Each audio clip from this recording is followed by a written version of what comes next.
adik-adik sekalian, pernah tidak kalian mengamati suatu peristiwa dan kalian tertarik untuk mengamati peristiwa tersebut lebih dalam lagi?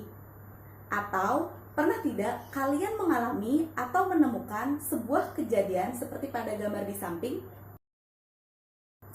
Kelalaian kerja berikut bisa jadi disebabkan karena tidak memenuhi kaidah metode ilmiah atau tidak memperhatikan faktor keselamatan kerja selama di laboratorium.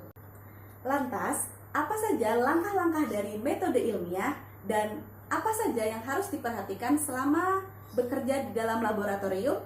Mari kita bahas di Widya Nurhayati channel yang membahas tentang fisika.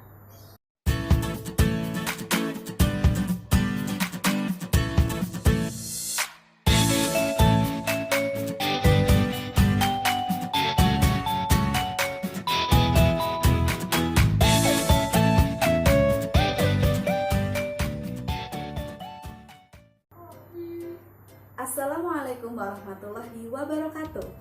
Di awal video tadi, saya telah mengutarakan dua pertanyaan yang akan kita bahas di video kali ini. Yang pertama adalah metode ilmiah, yang kedua adalah keselamatan kerja. Ibu harap kalian dapat mengaplikasikan metode ilmiah dan keselamatan kerja di percobaan atau praktikum yang akan datang. Thomas Alva Edison menemukan lampu pijar melewati beribu-ribu eksperimen.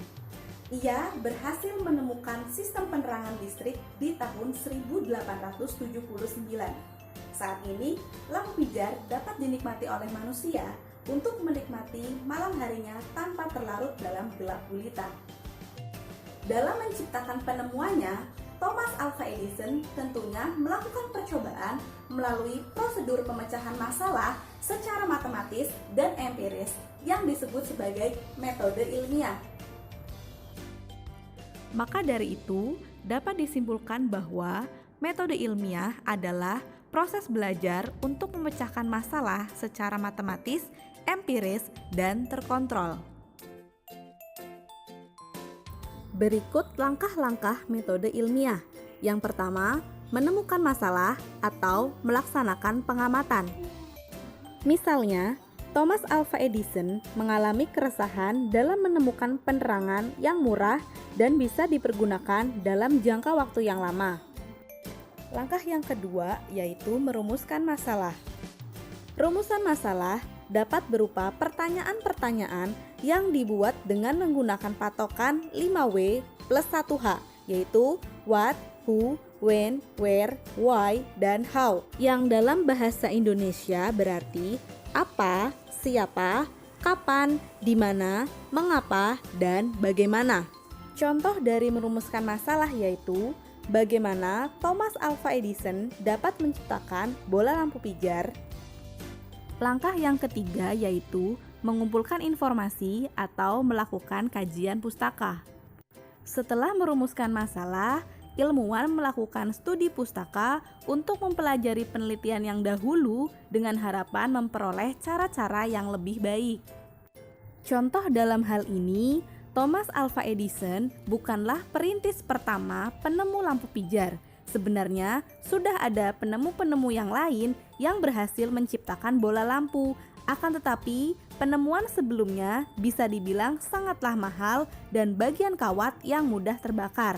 Oleh karena itu, Thomas Alva Edison melakukan penyempurnaan bola-bola lampu pijar tersebut. Langkah keempat yaitu membuat hipotesis.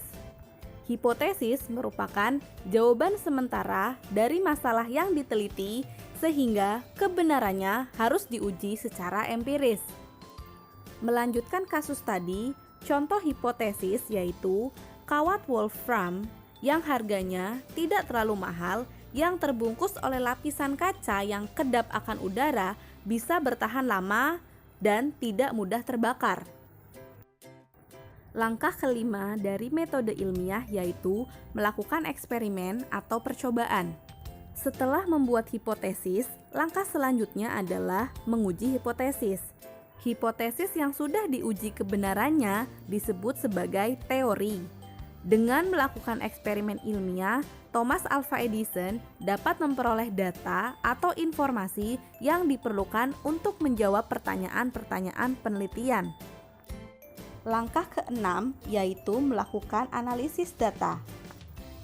Setelah data atau informasi diperoleh, selanjutnya yaitu menganalisis data untuk mengetahui apakah data tersebut sudah cukup mendukung untuk menjawab hipotesis atau belum. Jika belum, diperlukan hipotesis baru dan mengulangi kembali percobaannya. Langkah yang terakhir yaitu menarik kesimpulan.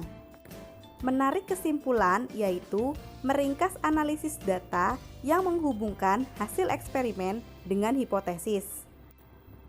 Jika hasil analisis data sudah cukup mendukung untuk menjawab hipotesis, maka hipotesis diterima dan menjadi sebuah teori. Apabila hipotesis ditolak, maka diperlukan untuk mengulangi kembali eksperimen tersebut.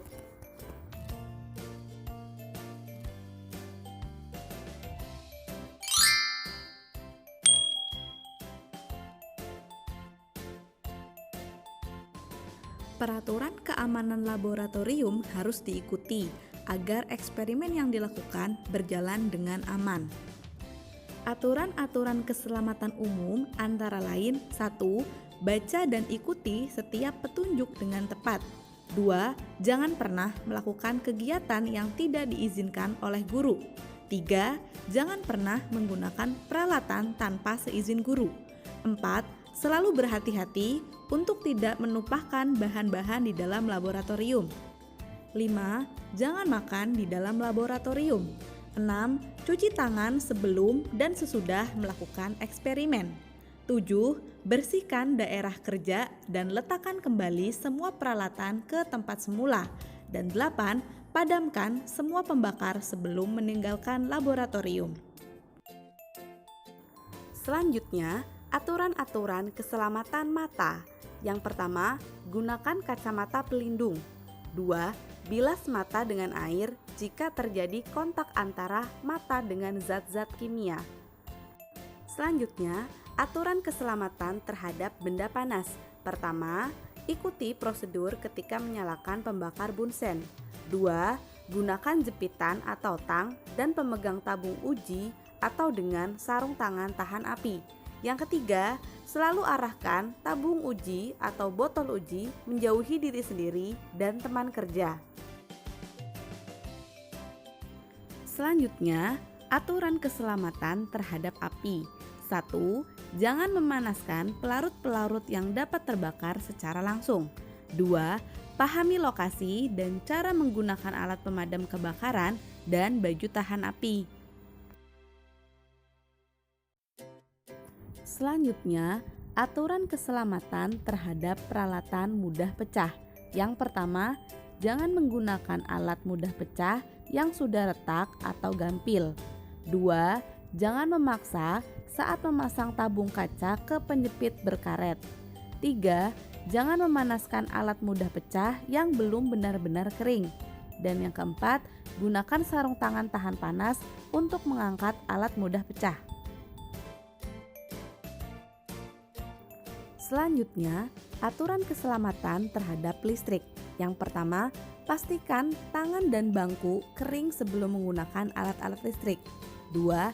Jangan gunakan kabel sambungan yang terlalu panjang untuk menghubungkan peralatan listrik. 3.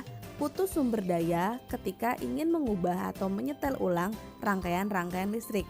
Keempat, jangan menghubungkan terlalu banyak peralatan listrik ke sebuah stop kontak listrik.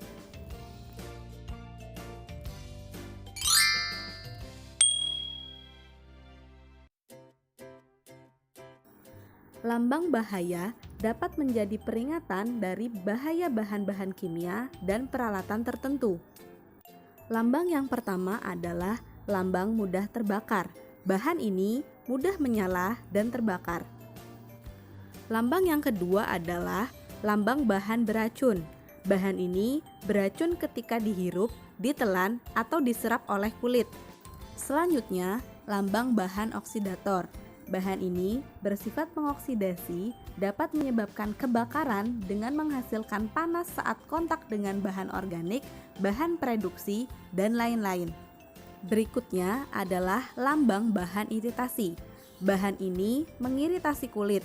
Bahan ini menghasilkan uap yang dapat mengiritasi mata. Selanjutnya, bahan mudah meledak. Bahan ini dapat meledak jika terkena panas atau api. Keenam, bahan berbahaya bagi lingkungan. Bahan ini bersifat berbahaya bagi satu atau beberapa komponen dalam lingkungan kehidupan. Selanjutnya, bahan korosif atau bahan berkarat. Bahan ini membunuh jaringan hidup seperti kulit dan mata. Ketika bersentuhan, dapat menyebabkan kebakaran. Selanjutnya, lambang bahaya biologi. Lambang ini merupakan zat biologi yang dapat menimbulkan ancaman bagi kesehatan makhluk hidup. Terakhir, lambang zat radioaktif. Bahan ini memancarkan radiasi yang sangat berbahaya. Nah, itu saja pembahasan di video kali ini. Saya berharap adik-adik yang menonton video ini dapat mengaplikasikan metode ilmiah dan faktor keselamatan kerja dalam melakukan percobaan atau proses pemecahan masalah dalam kehidupan sehari-hari. Dan bagi kalian yang sedang menonton video ini, jangan lupa untuk like, komen, subscribe, dan share video ini agar video ini dapat bermanfaat bagi yang menyaksikannya. Sampai jumpa di pertemuan berikutnya. Wassalamualaikum warahmatullahi wabarakatuh.